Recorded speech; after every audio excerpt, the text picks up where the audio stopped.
Well, the Africa Cup of Nations is winding up with a showdown between Ghana and the Ivory Coast. But perhaps the biggest battle of the week came in the stands. Well, Thursday's semifinal between Ghana and Equatorial Guinea was suspended for a half hour because of the crowd's unruly behavior. Bottles and rocks were being thrown from the stands. Players ran for cover. Tear gas had to be used to bring the stadium back to order. When the game resumed, Ghana went on to win 3-0. Well, sports commentator Henry Okpara is back to fill us in on the big tournament. Security is being increased for the final. Are more outbreaks expected? I also want to counter that by also saying, too, this is not necessarily unusual to the game of soccer. We've seen stampedes and all sorts of things. It does happen. It does happen globally. I mean, the president of CAF, Issa Hayatou, he came out yesterday and he said that he believes that the media is blowing the situation out of proportion because it's Africa, which to a great extent, or large extent, I agree. But then again, if we had this kind of problems in major competitions such as the Euros or in South America in the semifinals, it would be a major talking point by all the media organizations. What I think about this is it's unfortunate that it happened, but it's I would blame the organizers. The security was very bad. They had very few security people on there, and when you're playing a tournament like this, security has to be key, and for them not to have gotten or shored up the security on that day, terrible. I mean, you had situations where broken mirrors, broken plates, glass was being thrown, 36 people were injured. It's a shame, but I'm happy to report that in today's finals, security has been beefed up. They're not gonna, I mean, there are going to be a lot more security personnel, and the fans will be checked. And I hope we have a great finals today. Well, you know, I'm glad you said that, Henry, because in all fairness, and we want to be fair and balanced here, that you perhaps have not seen that level of violence in a major event in terms of when you're coming down to finals. Okay.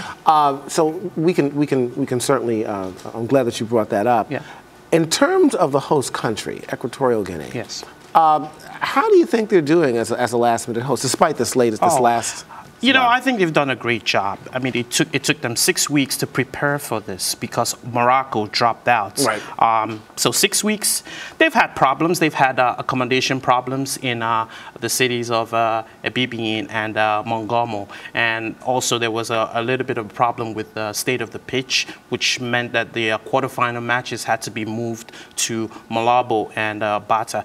But if you take the competition as a whole and you look at the time frame they had to prepare, I would say they've done a great job. Well, let's talk about the competition now. Where do we stand? Well, today's the finals. We're going to have two major powerhouses in African football playing the finals. It's a game, the game that the teams that most people in the continent and around the world want to watch, Ghana versus the Ivory Coast. We're in for an exciting games. And these are two teams that are desperate to win this competition. I mean, for Ghana, Ghana has played the finals 9 times. That's the largest, a great record. But the last time they won it was in 1982. While for the Ivorians, they won it last in 1992. But over the years, they had the best players. This particular team are considered as the golden generation of the Ivory Coast, and they've always choked in major competition. So being in the finals, no, for real, they choked. They played the finals against Zambia in 2012. They lost. In 2008, when in Egypt, they were considered as favorite. They lost. I mean, even in the last competition, when Nigeria won, they were expected to win, and they lost. But we are in for what I think will be a great finals today. Any predictions? Well, I would say this.